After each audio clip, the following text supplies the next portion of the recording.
নীরবে এসে কামড়ে চলে যায় লাজুক এই সাপ। চোখে না দেখলে বোঝার উপায় নেই সাপ কামড়েছে। থাকে না কোনো বৃত্তের চিহ্ন।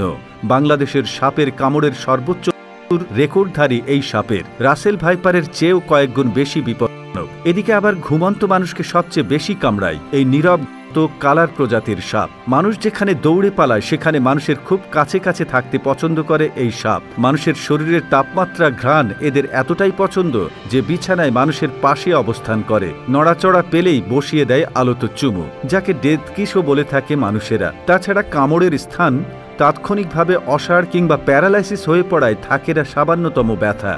তো সাপের কামড়ের সাথে মিল না থাকায় পিঁপড়ে বা পোকার কামড় ভেবে ভুল করে মানুষ, এতেই দেখা দেয় বিপত্তি। তো চলুন জেনে নেওয়া যাক বাংলাদেশ, ভারত ও পাকিস্তানের সবচেয়ে বেশি রেকর্ডধারী সাপের বিস্তারিত। কেন রাসেল ভাইপারের চেয়েও বেশি জনকেরা এই প্রজাতির অর্থ কি, কোন লক্ষণগুলো দেখলে বুঝবেন কালাচের শোনে আক্রান্ত হলে করণীয় কি।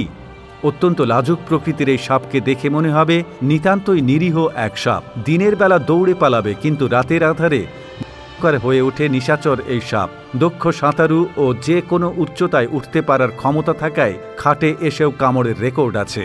বর্ষা মৌসুমে গ্রামাঞ্চলের মশারি না টানালেই হতে পারে বিপদ। পানিবেষ্টিত অঞ্চলগুলোতে কি বেশি থাকে।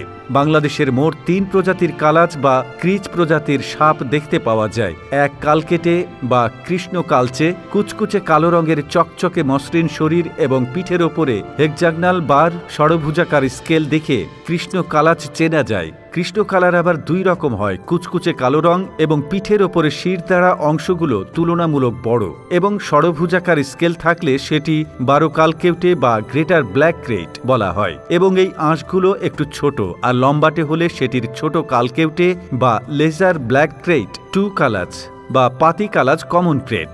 সম্পূর্ণ কালো মাথা, কুচকুচে কালো চোখ, কালো শরীরের ওপরের জোড়ায় জোড়ায় সাদা ব্র্যান্ড দেখে এদেরকে চেনা চেনা লাগবে একরকম তা কিন্তু নয়। বিভিন্ন আবহাওয়ার কারণে পার্থক্য থাকতে পারে। সারা শরীরে একই রকমের ডোরা থাকে। এদের মাথার নিচের অংশ হলদেটে। সব প্রজাতির এ সাপে কামড়ালে সাথে সাথে বোঝা না গেলেও ধীরে ধীরে তলপেটে মোচড় দিয়ে ব্যথা শুরু হয়, এবং 50% ক্ষেত্রে শুরু হয় অক্সিজেন স্বল্পতায়, শ্বাসকষ্ট বা রেসপিরেটরি ফেইলিওর হয়ে থাকে। চেতনার স্তরের ক্রমশ অবনতি ঘটে। এজন্য ঘুমের মধ্যেই অনেক মৃত্যুর রেকর্ড রয়েছে। এই সাপের কামড়ের জন্য মৃত্যুর রেকর্ড সবচেয়ে বেশি। তবে সঠিক সময়ে অ্যান্টিভেনম প্রয়োগ করলে সুস্থ হবার সুযোগ থাকে। তবে কোনো ওঝার কাছে গেলে মৃত্যুর প্রায় 100% নিশ্চিত, কারণ সাপে কামড়ালে কখনো প্রয়োগ করতে ভুল করে না। আর তাই তো রাসেল ভাইপারের চেয়েও বিপজ্জনক এই সাইলেন্ট কিলার। বর্ষা মৌসুমে তাই প্রয়োজন বাড়তি সতর্কতা।